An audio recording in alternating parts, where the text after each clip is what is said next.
कहते हैं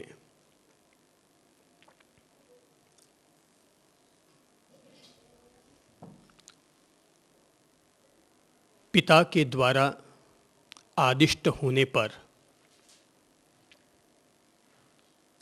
नचिकेता अपनी विशिष्ट शक्ति और विशिष्ट विद्या के द्वारा यमलोक गमन करता है।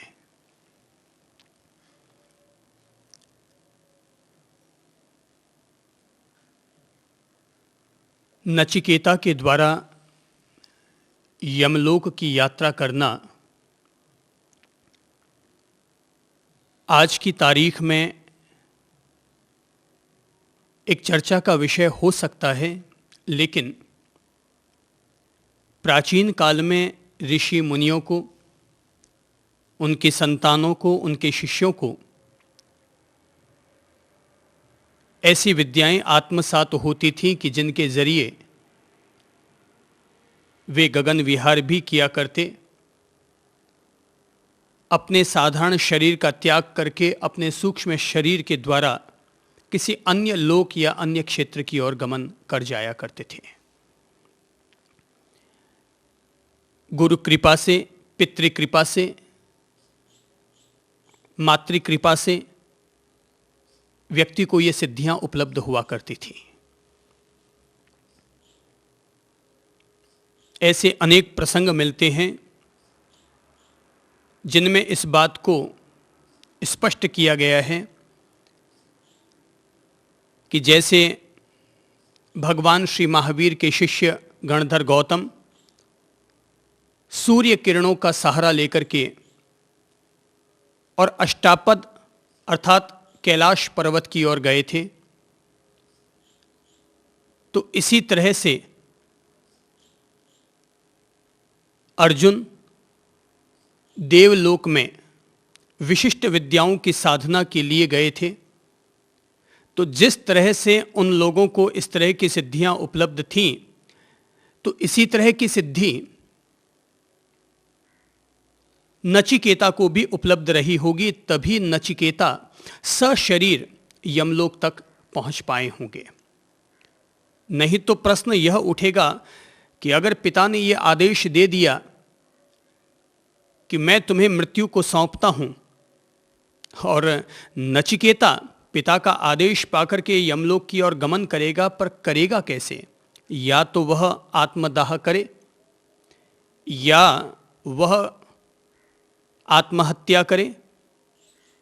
तो मृत्यु को प्राप्त हुए बगैर कोई भी व्यक्ति यमलोक तक, यमराज तक कैसे पहुंचेगा? तो ऐसे लगता है कि नचिकेता को ऐसी कुछ विशिष्ट विद्याएं प्राप्त थी कि जिनके जरिए वो यमलोक जाने में सफल हो पाया। कहते हैं कि जब नचिकेता यमलोक पर पहुंचे तो वहां द्वारपाल तो रहे होंगे। नचिकेता ने जाकर के द्वारपालों से कहा भी होगा कि मैं साक्षात मृत्यु से मिलने के लिए यहां आया हूं, क्योंकि मैं अपने पिता के द्वारा यमराज को दान के स्वरूप में प्रदत्त हुआ हूं। द्वारपालों के लिए भी यह समस्या आ गई कि नचिकेता सशरीर यमलोक तक कैसे पहुंच गया। यहां पर कोई भी व्यक्ति स्वेच्छा से नहीं आता, हर किसी व्यक्ति को हम लेकर आते हैं।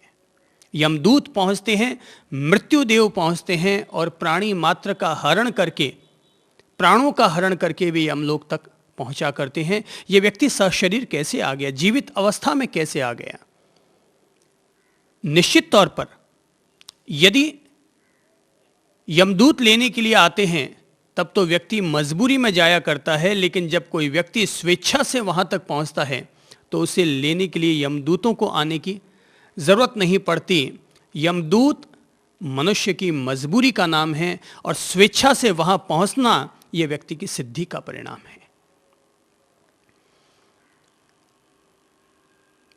यमराज के पास संदेशा पहुंचा होगा कि इस तरह से एक ब्राह्मण आपके द्वार पर पिता के द्वारा प्रदत्त होने के कारण, दान में दे दिए जाने के कारण आपकी सेवा में उपस्थित है।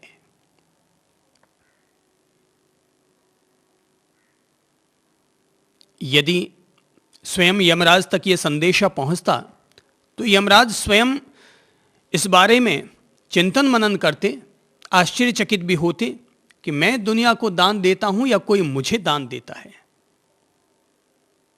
पर यमराज वहां थे नहीं। संभव है वे किसी और लोक की ओर गमन कर चुके होंगे, वे कहीं और यात्रा के लिए निकल पड़े होंगे। तो पीछे यम की पत्नी थी यमी। यमी तक संदेश पहुंचा। नारी स्वभाव से ही कोमल होती है। जो संदेश यमराज के पास पहुंचता, जो संदेश यमी के पास पहुंचा, अगर वही संदेश यमराज के पास पहुंचता तो हो सकता है वो धुतकार दिए जाते। लेकिन यमी के पास पहुंचा, मृत्यु देवी के पास पहुंचा, और देवी स्वभाव से ही कोमल होती है। पुरुष स्वभाव से ही कठोर होते हैं, निष्ठुर होते हैं, लेकिन नारी देवी स्वभाव से ही, प्रकृति के घर से ही वो सुकोमल होती है, सौम्य स्वभाव की होती है, घर आए याचक का सम्मान करना जानती है, जल्द से पिघल जाती है।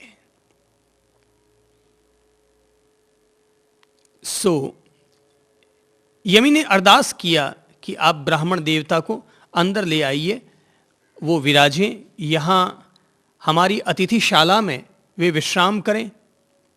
लेकिन नचिकेता तो इस बात पर अड़े हुए थे कि मैं तो केवल यमराज को प्रदत्त हूं, इसलिए मैं केवल उन्हीं से मिल सकता हूं, उन्हीं के कहे अनुसार मैं चल सकता हूं।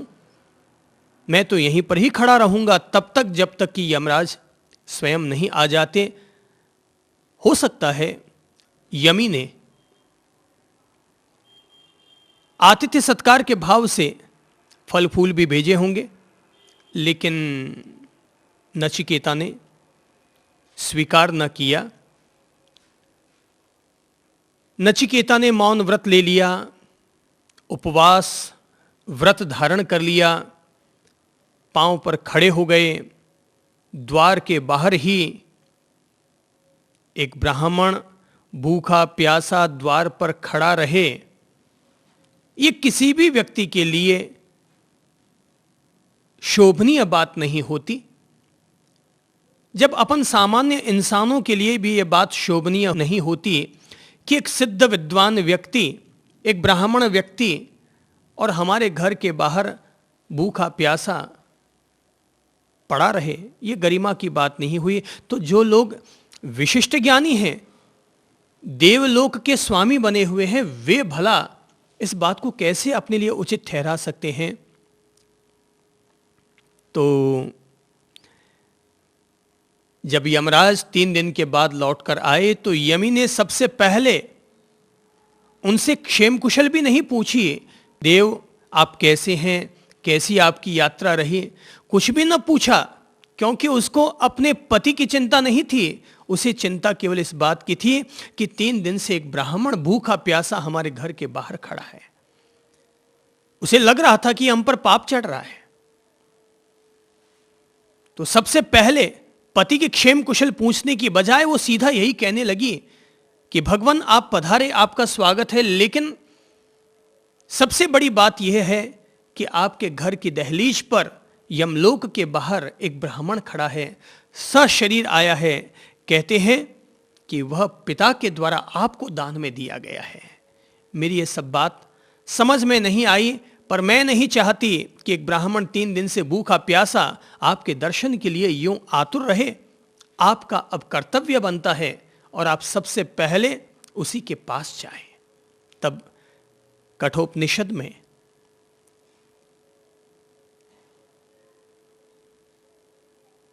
होने वाले आत्म संवादों के बीच में यह बात आती है कि यमी अर्थात यमराज की पत्नी अपने पति से कहती है, हे सूर्यपुत्र, स्वयं अग्नि देवता ब्राह्मण अतिथि के रूप में घर में प्रवेश करते हैं उनकी शांति किया करते हैं, अतः जल ले आइए। कठोपनिषद कहता है, जिसके घर में ब्राह्मण अतिथि बिना भोजन किए रहता है, उस मंद बुद्धि पुरुष की आशा और प्रतीक्षा, उनकी पूर्ति से होने वाले सब प्रकार के सुख, सुंदर वाणी से होने वाले फल और यज्ञ आदि इष्ट एवं पूर्त कर्मों के फल तथा समस्त पुत्र और पशु, इन सबको नष्ट कर देता है।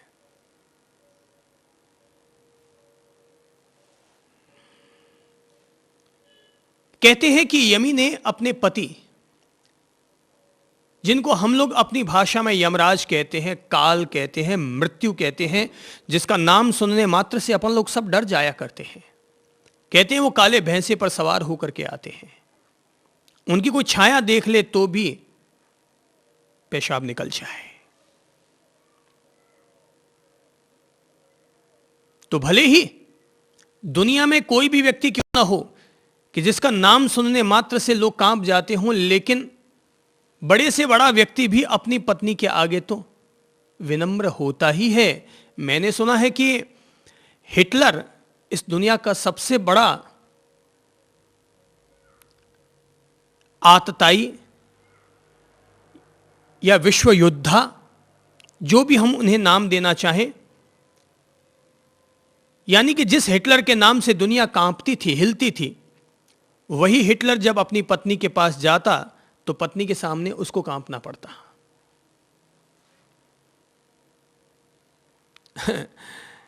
कोई भी डीआईजी, कोई भी एसपी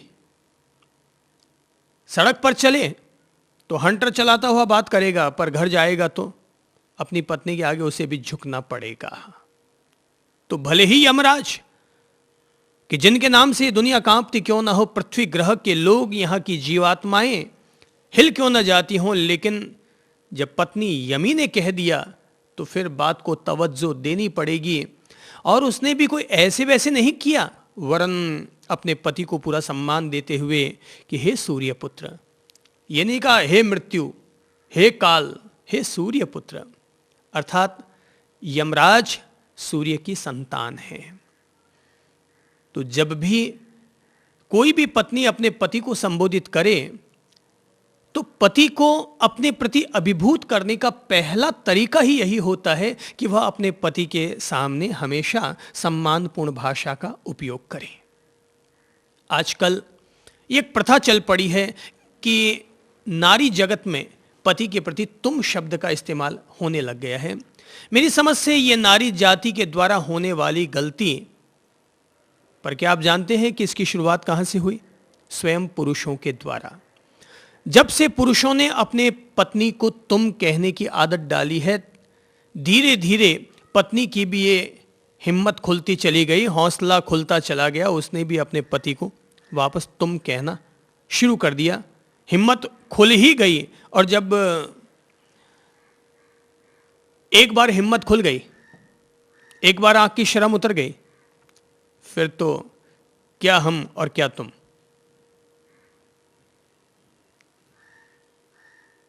एक पत्नी को चाहिए कि वो अपने पति के प्रति हमेशा ऐसे आदरपूर्ण वचन कहे, ऐसे सम्मानपूर्ण शब्द कहे कि मानो वह अपने पति से बात नहीं कर रही है, वरन वो अपने किसी शाहजहां या बादशाह से बात कर रही है।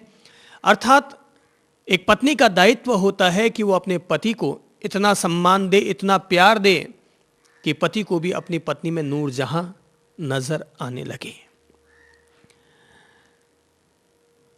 दोनों हाथों से ताली बजेगी, पर अगर हम ये सोचें कि पति अपनी ओर से सम्मान की भाषा बोले और तब पत्नी सम्मान की भाषा बोलेगी, तो हमारे देश की संस्कृति कुछ अलग टाइप की है। तो चूंकि नारी कोमल होती है, स्वभाव से सौम्य होती है, इसलिए मैं कहना चाहूंगा कि नारी को शुरुआत करनी चाहिए और उसे हमेशा अपने पति को भी आप कहना चाहिए। संभव है वो अपने पति को ये तो नहीं कह सकती कि आप मुझे आप कहिए, तो पति भी उन्हें आप कह सकें, इसके लिए तरीका है। और तरीका यह है, पत्नी अपने घर में आने वाली नौकरानी कर्मचारी को भी हमेशा आप कहे। नंबर 2, पत्नी अपने बच्चों को भी आप कहना शुरू करे। जब पत्नी के द्वारा हर किसी को आप कहा जाएगा तो अपने आप मजबूर होकर के पति को भी अपनी पत्नी के प्रति आप शब्द का इस्तेमाल करना होगा। यानी हमें थोड़ा सा प्रैक्टिकल होना चाहिए ताकि हमारे द्वारा हर किसी के प्रति सम्मानपूर्ण भाषा का उपयोग हो सके।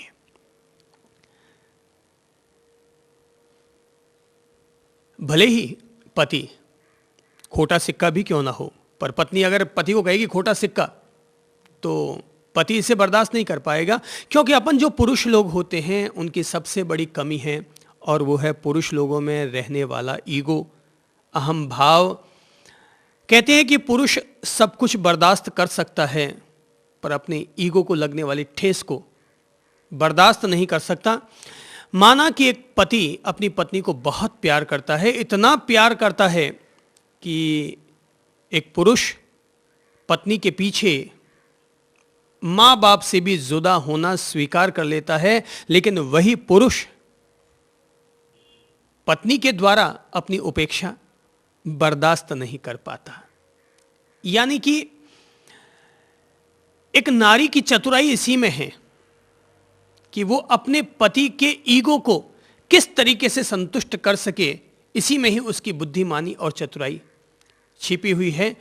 तो मानकर चलना चाहिए कि पुरुष लोग अपनी उपेक्षा बर्दाश्त नहीं कर सकते, तो हमेशा नारी को ऐसा बर्ताव करना चाहिए कि जिससे पुरुष हमेशा नारी के प्रति अपना प्रेमपूर्ण व्यवहार बनाए रख सके। कहीं ऐसा ना हो कि नारी के द्वारा की जाने वाली उपेक्षा उसके लिए किसी तलाक का, किसी जुदाई का,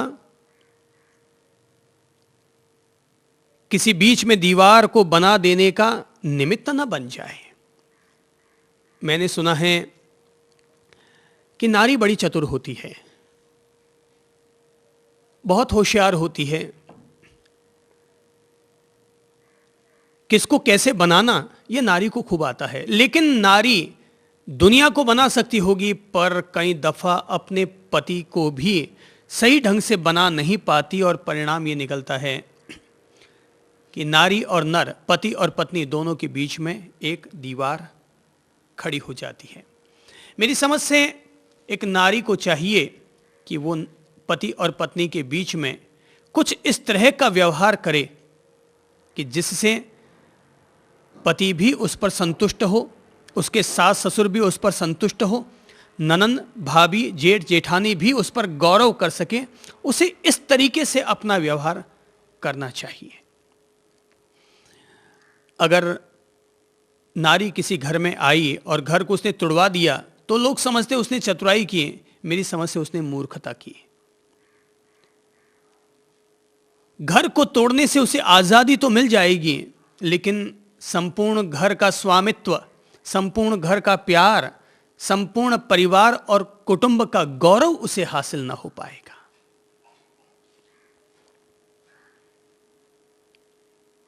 तो एक बहू होने के नाते, एक पत्नी होने के नाते, एक नारी होने के नाते अपन लोगों को इस तरह की भाषा का इस्तेमाल करना चाहिए, इस तरह के व्यवहार का इस्तेमाल करना चाहिए जो व्यवहार हमारे कुल को, हमारे सास ससुर को, हमारे घर के परिजनों को और ख़ास तौर पर अपने पति को संतुष्ट कर सके।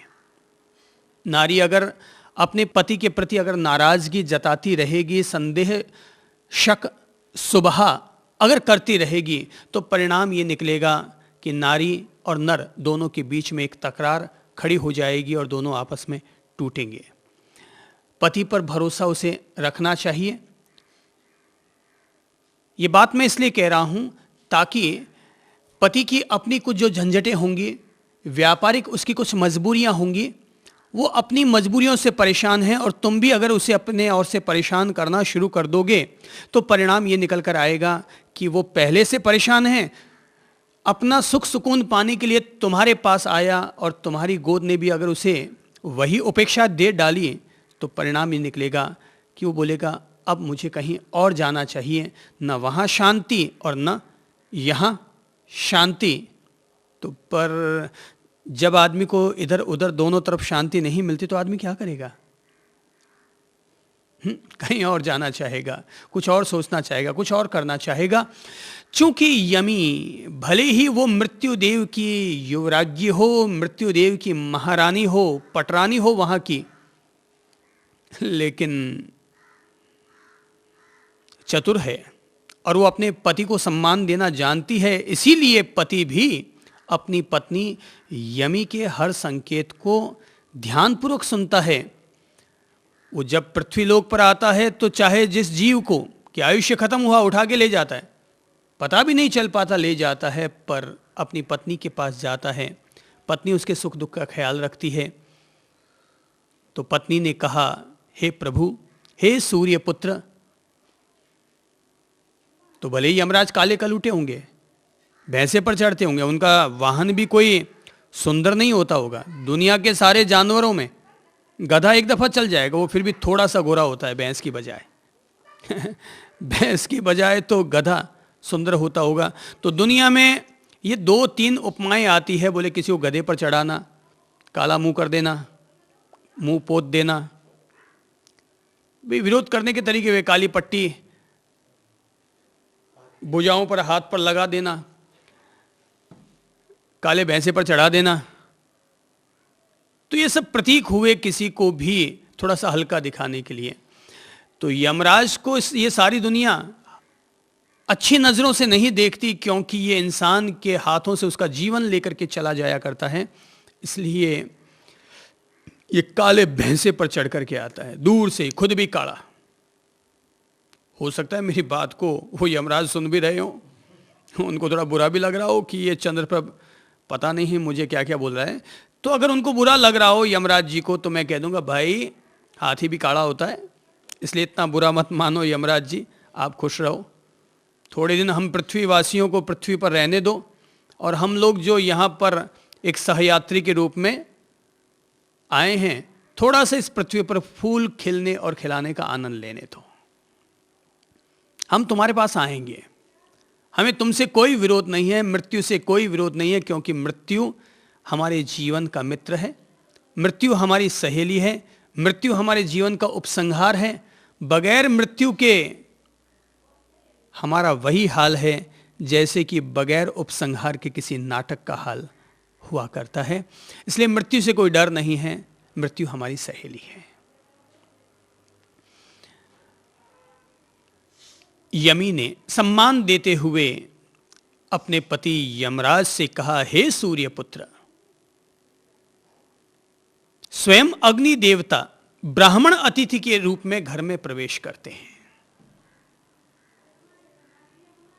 जब कोई व्यक्ति हमारे घर पर प्रवेश करता है तो याद रखो वह हमारे लिए अतिथि होता है। अतिथि कहते ही उसे हैं जिनकी कोई आने की तिथि ना हो, उसका नाम है अतिथि। जवाई हमारा अतिथि नहीं होता, क्योंकि वो हमें पहले से संदेशा करके आता है। अतिथि वो है कि जिसे कि हम जानते नहीं, पहचानते नहीं, मगर फिर भी वो हमारे यहाँ पर आया, उसने भोजन स्वीकार करने की कृपा की हमारे यहाँ पर, बगैर सूचना के जो हमारे यहाँ पहुँच गया उसे हम कहेंगे अतिथि।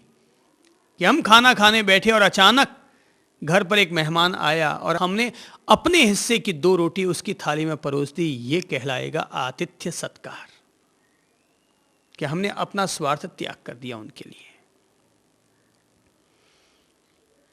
तो जब कोई व्यक्ति हमारे घर द्वार पर आता है अतिथि बनकर,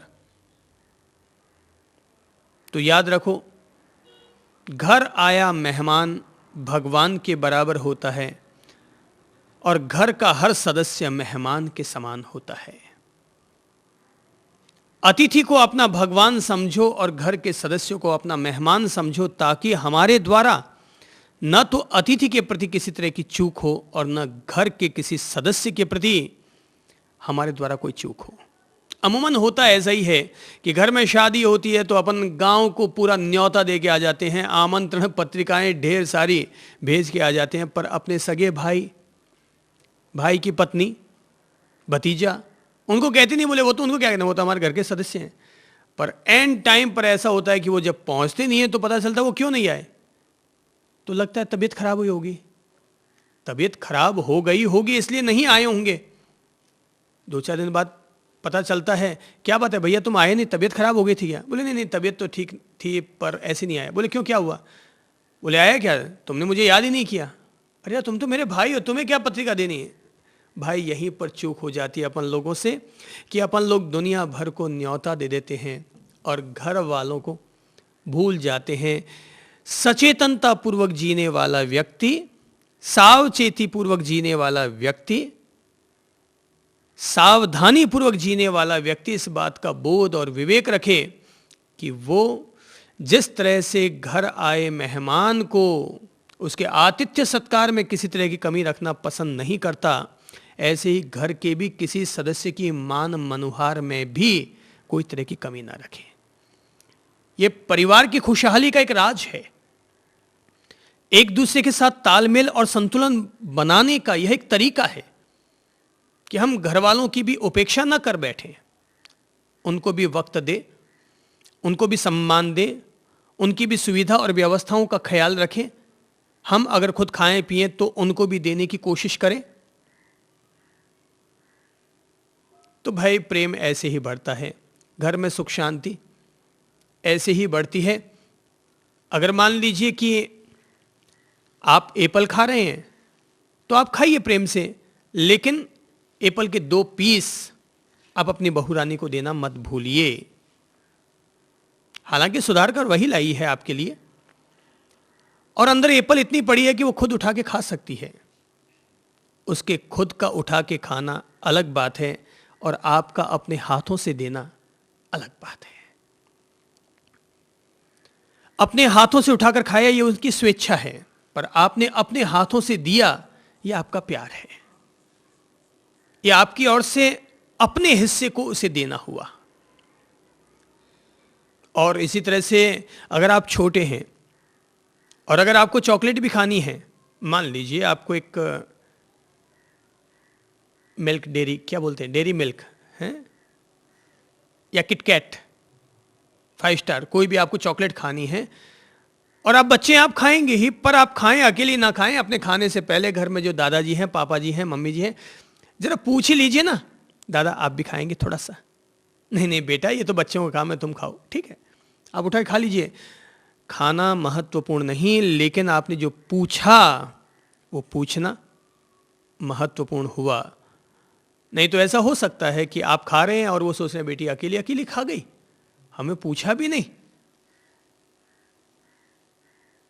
तो कहीं ऐसा हो सकता है कि हमें टॉन्ट सुनने को मिल जाए और घर के बुजुर्ग हमसे कह भी बैठे, क्या बात है भाई अकेले अकेले खा रहे हो, हमको भी पूछ लेते, हमको भी याद कर लेते। बोले चॉकलेट है दादा, आप थोड़ी खाएंगे चॉकलेट। अरे भाई चॉकलेट है तो क्या हुआ, अपन सब मिल मिल के खाएंगे। तो दोनों तरह की स्थितियां बन सकती है, इसलिए बड़े छोटों का और छोटे बड़ों का ख्याल रखें, आपस में तालमेल रखें। ये जो एक गोली आती है ना हमजोली, तो वो गोली हमजोली यानी यही है हमजोली कि अपन सब लोग हिल मिल के रहें, जो भी है उसको बांट बुटा के खाएं, प्रेम से रहें, प्रेम से जिएं। घर पर अगर अतिथि आ जाता है तो हमें ध्यान रखना चाहिए कि हमारे द्वारा उसके प्रति किसी भी प्रकार की चूक ना हो। घर आया अतिथि क्या होता है हमारे लिए?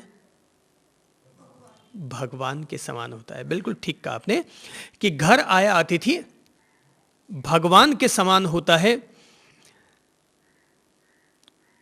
तो अगर कोई भी अतिथि आया है तो ब्राह्मण के रूप में अगर अतिथि आ चुका है तो यमी वो अपने पति से कहती है, यमराज से, कि हे प्रभु, हे सूर्य पुत्र, आपके घर पर स्वयं साक्षात अग्नि देवता आए हैं।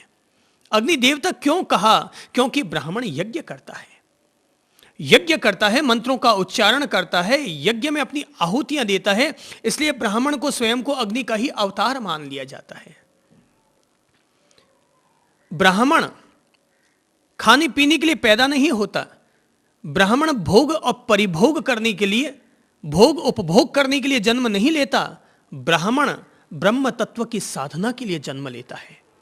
ब्राह्मण अग्नि तत्व की साधना के लिए जन्म लेता है, इसलिए ब्राह्मण अपने आप में साक्षात अग्नि देवता कहलाते हैं।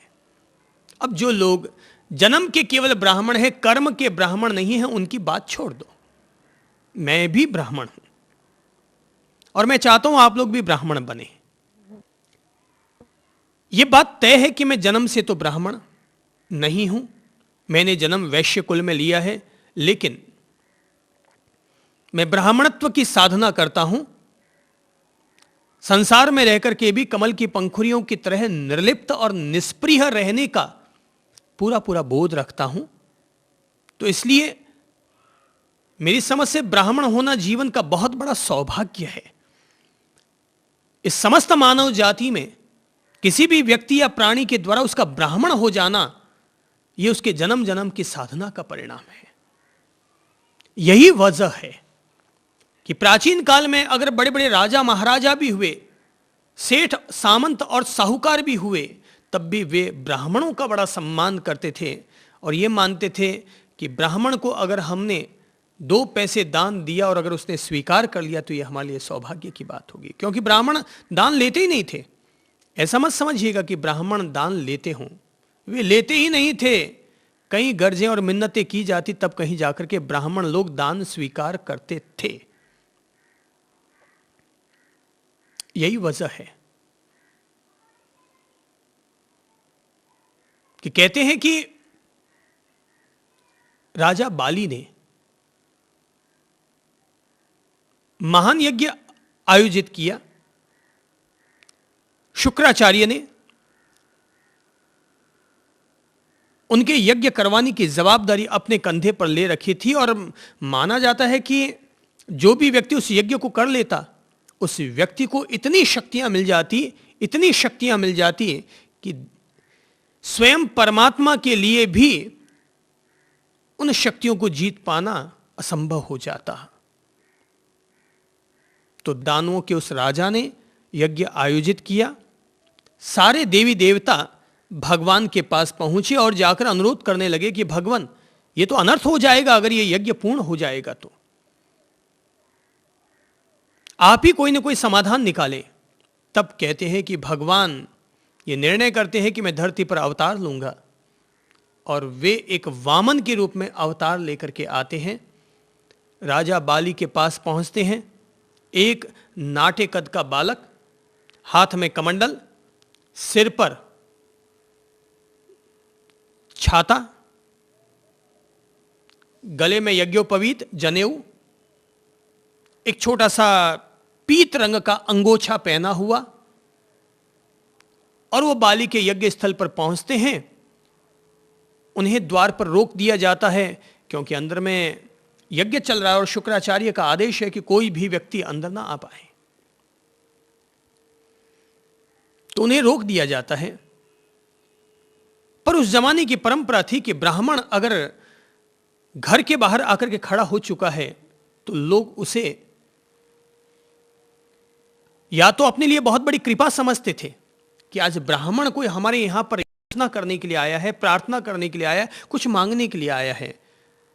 तो पुराने जमाने में ऐसे कई धार्मिक सम्राट हुए हैं, राजा महाराजा हुए हैं, जिनका नियम था कि अल सुबह सबसे पहले जो ब्राह्मण याचना करने के लिए पहुंचेगा तो सुबह राजा के उठते ही जो ब्राह्मण मुख दिखाएगा अपना, उस ब्राह्मण को वो 2 तोला सोना, 2 मासा सोना या 2 सोने के सिक्के, इस तरह से वो उनको उपहार स्वरूप दिया करते थे।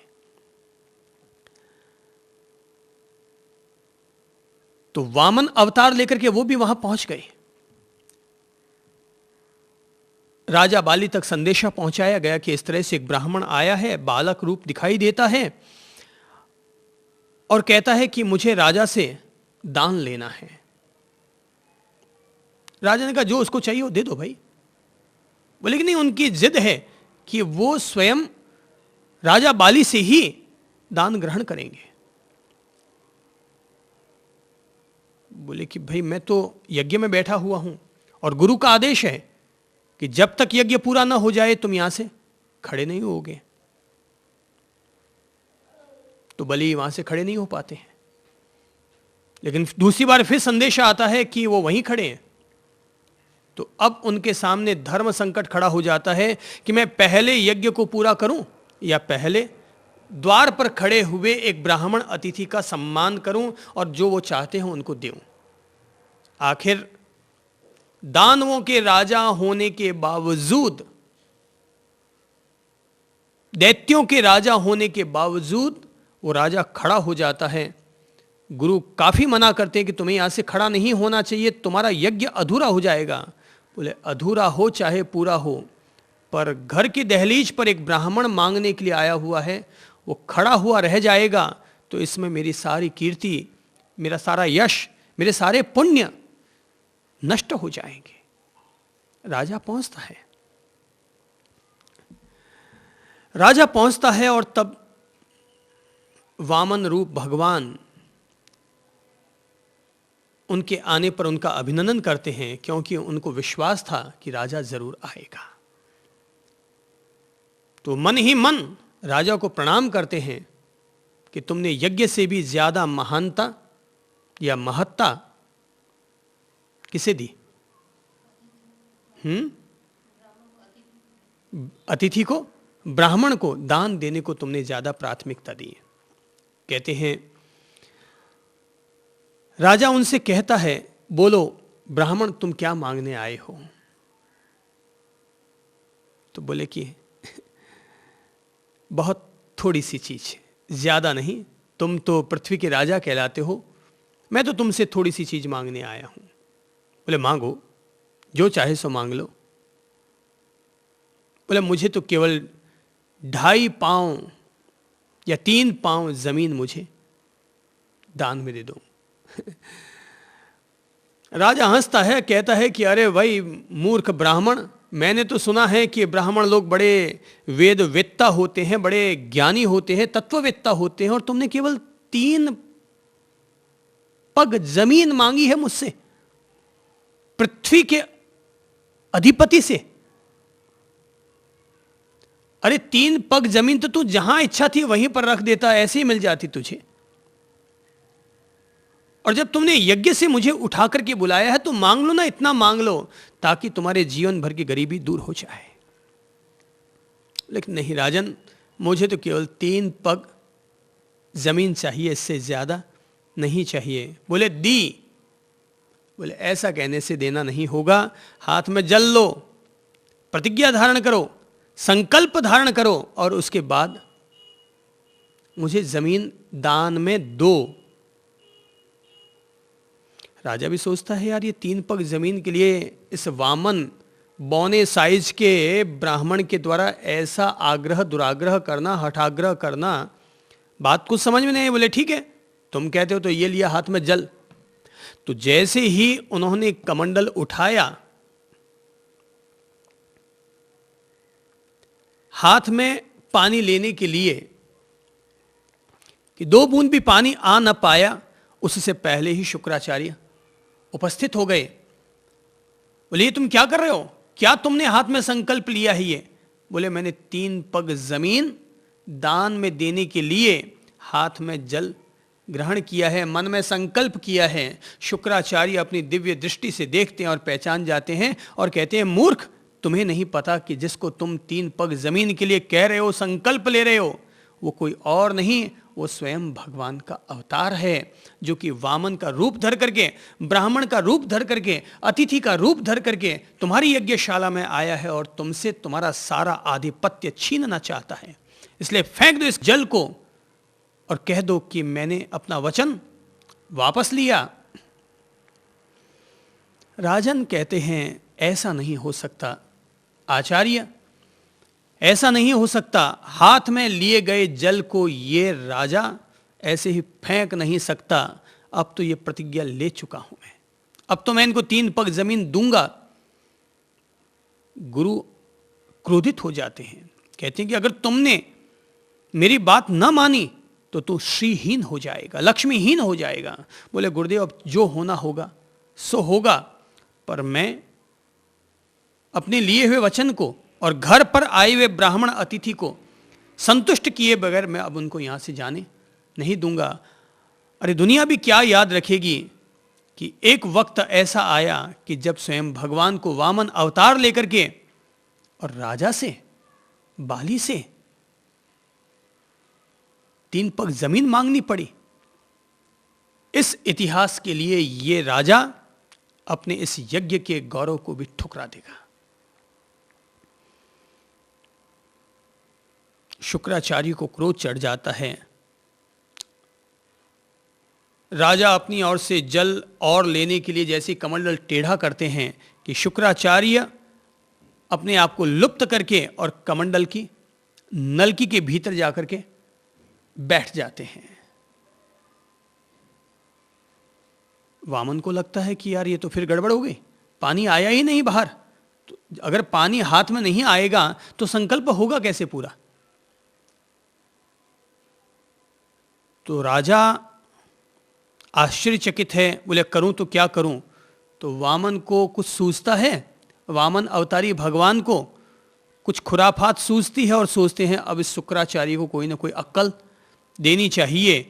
ये ऐसे ही नहीं मानेंगे, इन्होंने दानों का खूब हित किया है और देवताओं का खूब अहित किया है, आज इनको थोड़ी सी अक्ल दे देनी चाहिए।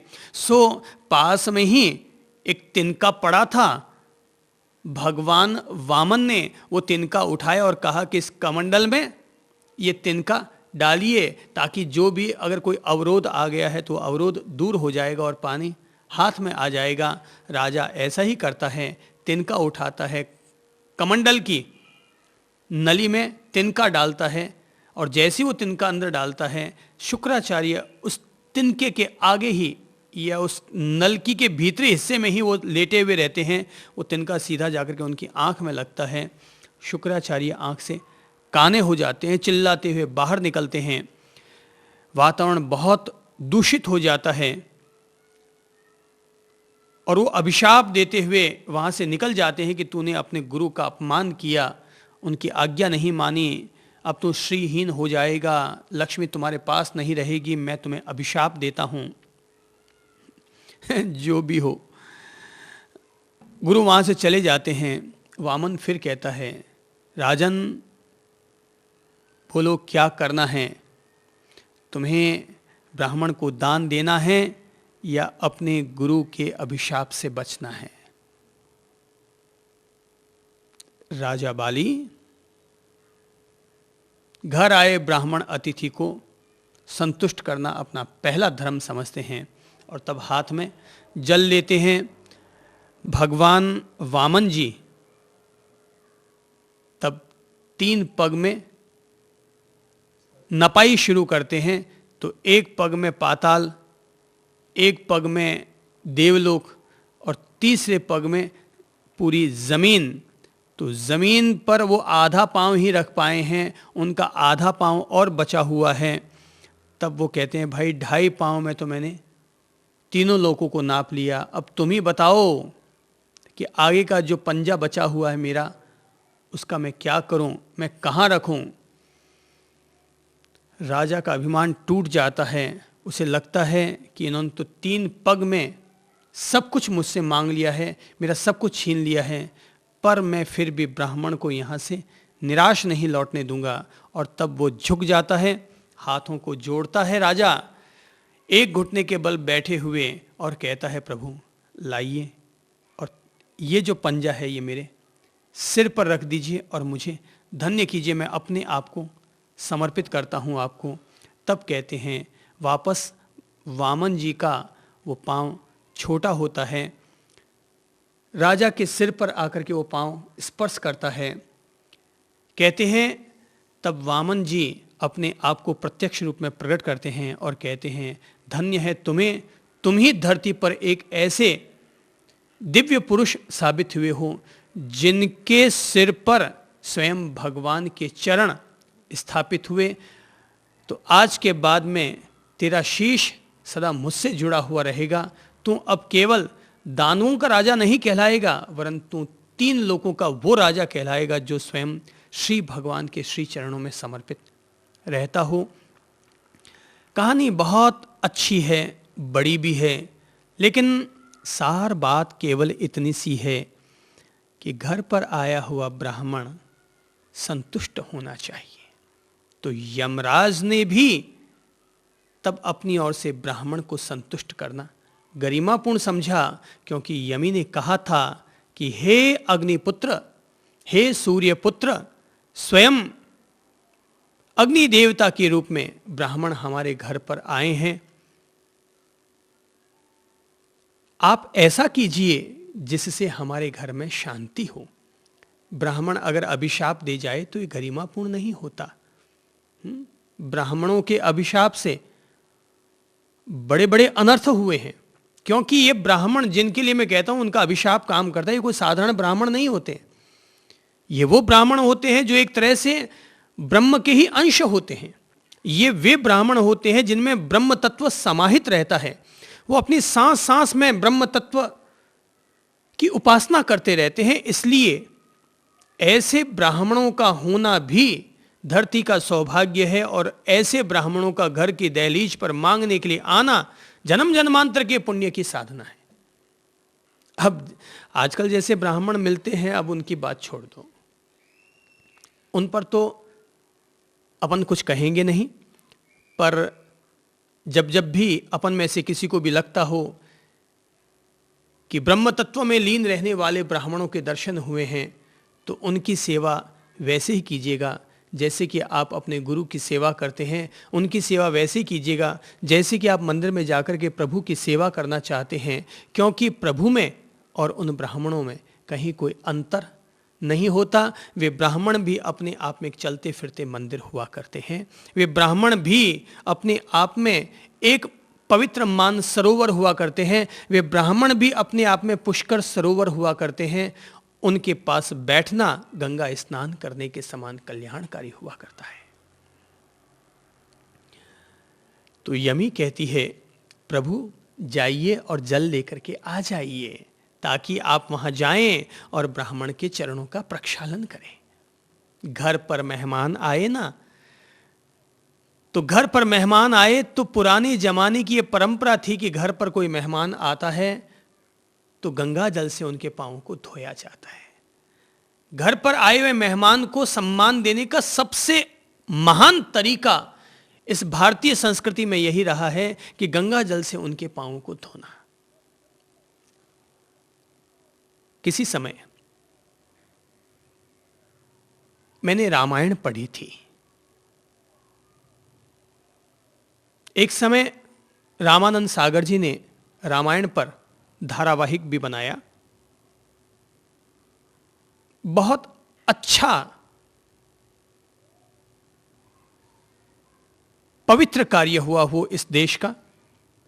और जैसा कि आप लोगों को याद है, वो एक ऐसा कार्य हुआ था कि रामायण के उन धारावाहिकों को देखने के लिए ट्रेनें रुक जाया करती थी, सड़क पर ट्रैफिक लग जाया करता था, सारी आवाजाही बंद हो जाती थी। बोले कि रामायण आने वाली है, सुबह 9 से 10 चलती ट्रेनें बंद, स्टेशनों पर जाम।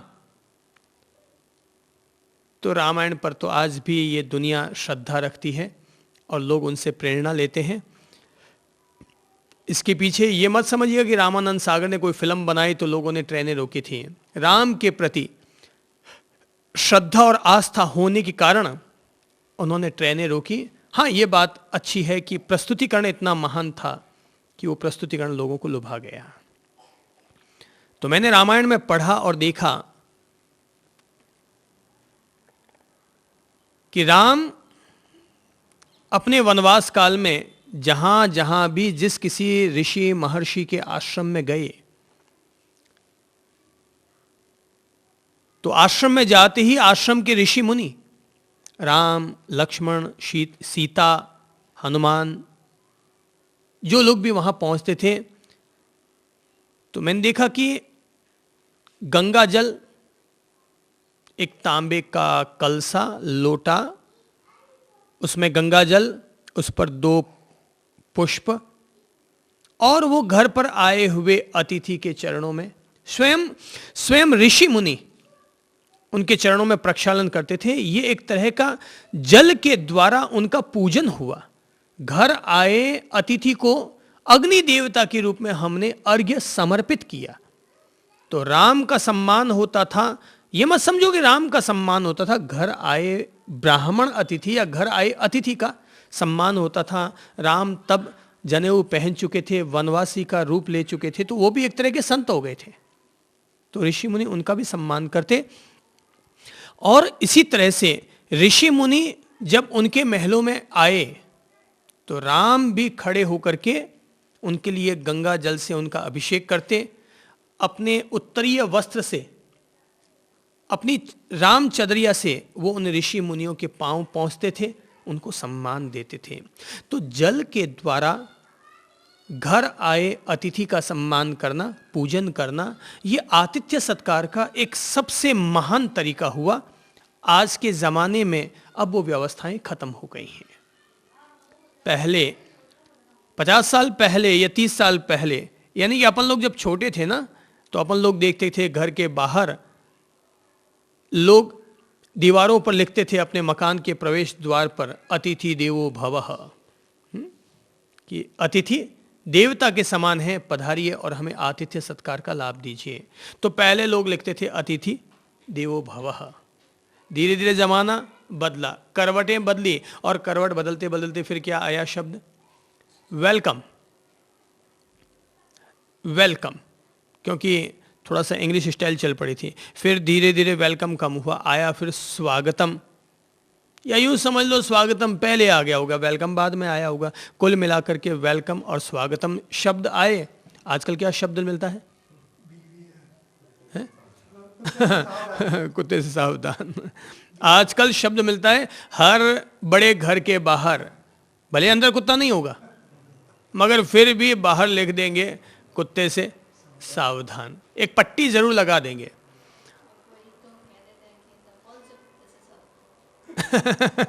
ये कहते हैं कि ये पता नहीं चला किस कुत्ते से सावधान रहे हैं। अच्छा, लोग पूछ लेते हैं क्या कि किस कुत्ते से सावधान रहें, मतलब वो वाले से या वो वाले से, ठीक है, यानी कुत्ते से सावधान। अब जमाना बदल गया, लोगों का नजरिया बदल गया, अब वो अतिथि सत्कार वाली बात कम हो गई है। पर मैं एक बात बता दूं, और वो ये कि भले ही आज की तारीख में ये शब्द बदल गए होंगे, पर आज भी लोग घर पर आए मेहमानों की खातिरदारी करते हैं, आतिथ्य सत्कार करते हैं। शायद पहले गरीबी थी, पहले दुनिया ज़्यादा गरीब थी, पहले पैसे कमी थी, आज की दुनिया बहुत समृद्ध है। आज जितना पैसा है दुनिया में, उतना पैसा धरती के इतिहास में कभी नहीं हुआ। आज का आम इंसान जितना सुखी है, उतना पहले नगर सेठ लोग सुखी रहा करते थे। तो अब तो बहुत सुखी समृद्धि बढ़ गई है। तो अब पहले गैर लोगों की सेवा होती थी, अब अपने लोगों की सेवा होती है। पहले गैर लोगों का आतिथ्य सत्कार होता था, अब अपने लोगों का आतिथ्य सत्कार होता है। फर्क केवल इतना ही है, पहले गांव से कोई गुजर रहा है, अनजाना कोई राहगीर है, भूखा प्यासा है, लोग अपने घर पर उनको ले आते हैं और भोजन खिलाया करते थे। यानी पहले परिभाषा ये थी कि गैर लोग, अपरिचित लोगों को घर में बिठा करके खाना खिलाना, उनका सम्मान करना, उनको रात बसेरा देना, यह आतिथ्य सत्कार कहलाता था। अब आतिथ्य सत्कार ऐसे लोगों को नहीं दिया जाता, बोले ठोक बजा कर देखते हैं ये आदमी कहीं खतरे वाला तो नहीं है, परिवार का है या नहीं है, पूरा सोच समझकर संभाल कर दिया जाता है। पर जिनको घर में जगह दी जाती है, उनके आतिथ्य सत्कार में आज ज़रूरत से ज़्यादा बढ़ोतरी हो गई है। पहले तो घर में रोटी दाल बनती थी, तो 2 रोटी तुम भी खा लो और 2 रोटी तुम्हारा अतिथि भी खा लेगा। पर आज की तारीख में अगर कोई अतिथि आया है, तो इसका मतलब 2 मिठाई भी होगी, कचौली समोसा मिर्ची बड़ा भी होगा, हैं, 2 सब्जियां 3 सब्जियां भी बनाएंगे, क्योंकि आज घर पर मेहमान आए हैं, घर पर मेहमान आए हैं। वो क्या है कि अपने यहाँ पर एक कागज़ के बहुत बड़े व्यापारी हैं, तो मुझसे विनोद करते हैं कई दफ़ा। नाम है रमेश जी अग्रवाल। तो वो महानुभाव बहुत मस्त आदमी है तो बहुत अधिसंपन्न व्यक्ति, लेकिन वो कई दफ़ा हमें कहा करते हैं कि प्रभु घर पधारिए। तो मैं उनसे निवेदन करता हूँ, क्या बात है प्रभु, इतना आग्रह क्यों कर रहे हैं? बोले साहब, मैं आपके लिए आग्रह नहीं कर रहा हूँ, मैं तो अपने स्वार्थ के लिए आग्रह कर रहा हूँ। मैंने पूछा भाई क्यों, ऐसी क्या बात है? तो कहने लगते हैं कि साहब इसलिए ताकि आप लोग आते हैं तो मेरी घरवाली थोड़ी 2 आइटम ज़्यादा बनाती तो मेरा लाड भी ज़्यादा हो जाता है, थोड़ा सा मेरा लाड भी ज़्यादा हो जाता है, इसलिए ये विनोद की बात हो गई। पर कहने का अभिप्राय ये हुआ कि आज की तारीख में लोग अपने अतिथिजनों का खूब स्वागत सम्मान करते हैं। पहले ज़माने में रोटियां खिलाते थे, अब तो हर किसी घर में जाओ सबसे पहले बादाम काजू किशमिश की रकेबी सामने ला करके रख देंगे। यानी कि अब आतिथ्य सत्कार का स्टैंडर्ड बहुत बढ़ गया है, बहुत ऊंचा हो गया है और खिलाई जाना चाहिए। भगवान ने जब अपन लोगों को दिया है तो फिर वो केवल खुद के खाने के लिए थोड़ी दिया है। अब तो बादामों की ऐसी वो हो गई है, चालू भाषा में कहूँ तो ऐसी की तैसी हो गई है। बादाम काजू किशमिश लोगों को खुद को नहीं पाते हैं, वो अतिथियों के लिए लोग रखते हैं कि घर पर अतिथि आ गए, भाई तुम लोग खाओ। खा खा के दाब गए लोग बादाम काजू किशमिश, बच्चे दाब गए, जनरल ऑर्डिनरी हो गए। ये ठीक कहा आपने। हाँ, पहले स्पेशल चीज़ थी। हम जब छोटे थे ना और किसी शादी वादी में जाते तो वहाँ अगर काजू किशमिश किसी ने रख दिए रखे भी तो हम तो मुट्ठी भर के ले आते जेब में डाल करके और घर पर पहुँच जाया करते थे। अब कोई खाता वाते नहीं है। एक दिन क्या हुआ, मैं एक घर पर गया था तो वो घर ऐसा घर था, कमज़ोर घर था, गरीब घर था। मैंने भी उस घर पर कई दफ़ा मदद दी है, आर्थिक सहायता दी है, दिलवाई है। तो एक दफ़ा मैं उनके घर पर गया तो मेरे साथ 4-5 लोग और थे। तो उनके आतिथ्य सत्कार के लिए वो अपने अंदर गई और एक बादाम काजू किशमिश से भरी हुई रकेबी, वो कटोदान उठा लाई और उनके सामने रखा, लीजिए साहब लीजिए साहब। मैं थोड़ा सा चकरा गया। मैंने कहा यार मैं तो इनको मदद दिलाता हूँ और ये बादाम काजू किशमिश से अतिथियों का स्वागत सम्मान कर रही है, मेरी बात गले नहीं उतर पाई। तो कुछ दिन के बाद जब वो भाई और जब वो महिला हमारे पास आए तो मैंने उनसे पूछा, मैंने कहा साहब एक बात मेरे गले नहीं उतर पाई कि आप मेहमानों को बादाम काजू किशमिश रखते हैं और मुझसे मदद मांगते हैं आप लोग। तब उन्होंने मुझे राज खोलते हुए बताया कि साहब आपको ये बादाम काजू किशमिश ज़्यादा लग रहे होंगे, पर हमारे हिसाब से आज की तारीख में अतिथियों का स्वागत सम्मान करने के लिए सबसे सस्ती कोई चीज़ है तो ये बादाम काजू किशमिश है। मैंने कहा ये और तुम राज की बात बोल रहे हो यार कि सबसे सस्ती चीज़ ये कैसे हो गई? तो कहने लगे साहब सस्ती इसलिए है कि ज़रा आप मुझे बताइए कि आपके साथ 4 लोग आए थे, मैंने रकेबी रखी, उनमें से किसने बादाम खाया? मैंने कहा किसी ने भी नहीं खाया। बोले साहब ये रकेबी 6 महीने से चल रही है मेरे घर में, मैं हर आए गए मेहमान के सामने यही कटोदान, यही बादाम काजू किशमिश की रकेबी रखता हूँ। कोई आता मुश्किल से एक बादाम खाता है या काजू खाता है, मैं वापस ले जाके डिब्बा अपने पैक करके रख देती हूँ।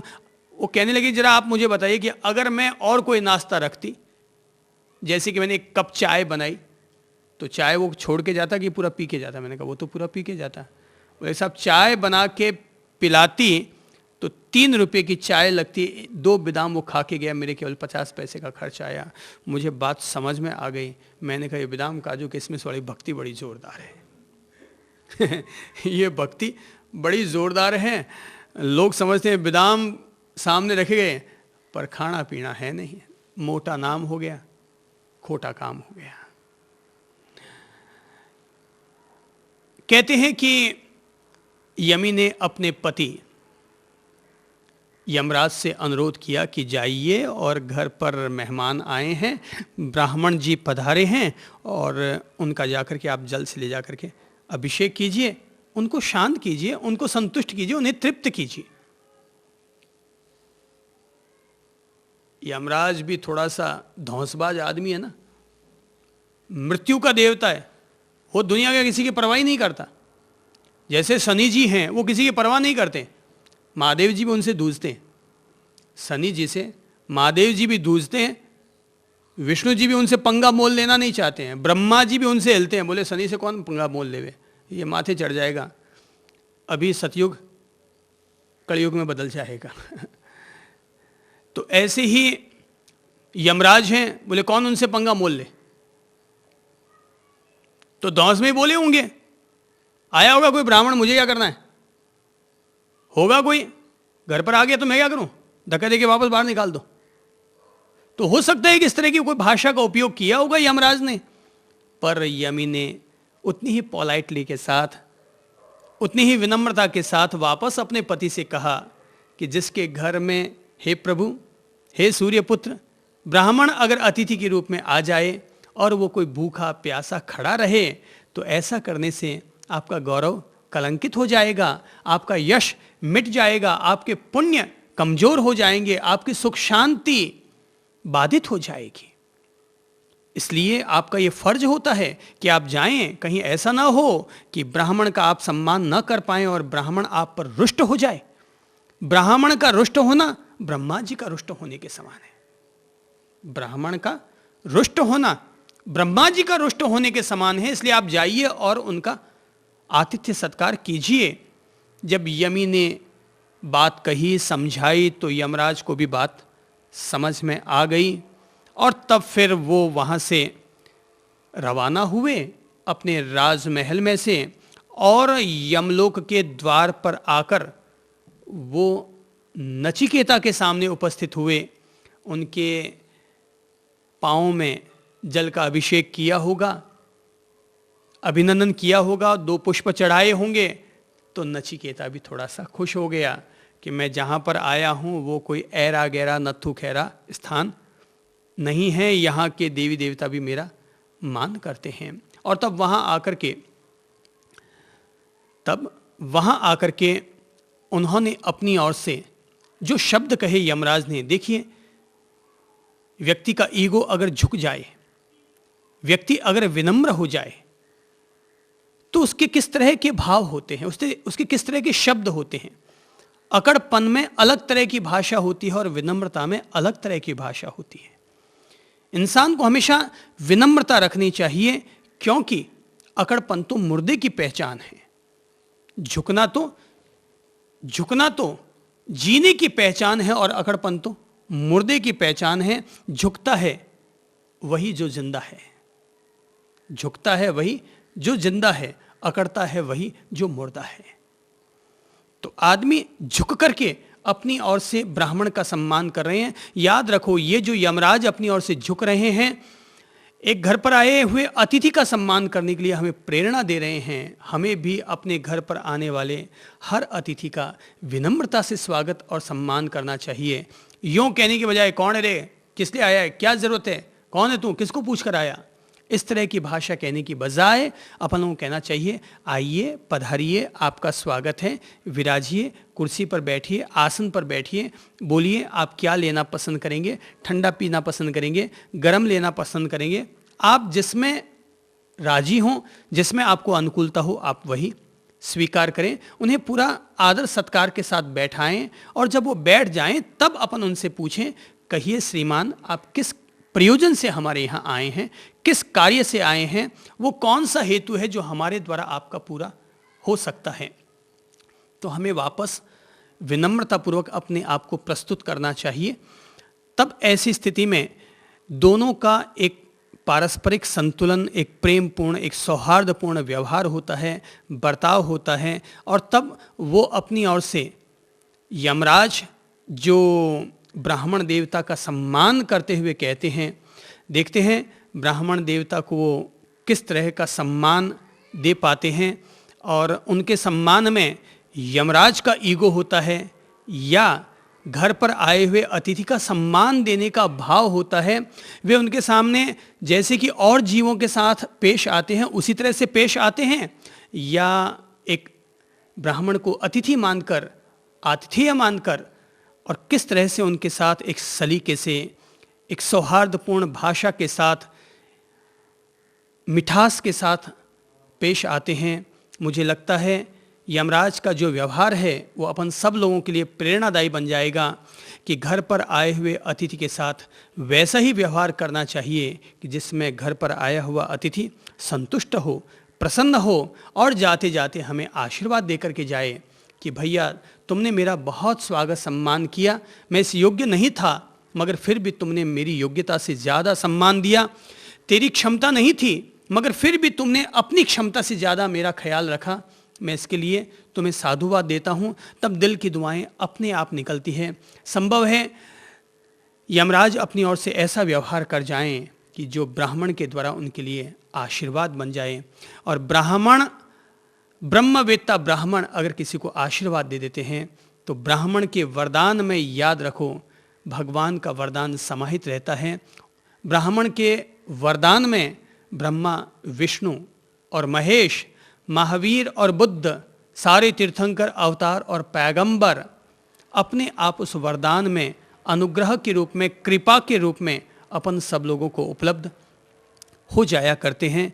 अगर ऐसे महान ब्राह्मण हों तो उनके आशीर्वाद भी खूब महान हुआ करते हैं, और आशीर्वाद अगर महान हों तो हमारे लिए उसका पुण्य फल भी बहुत महान होता है।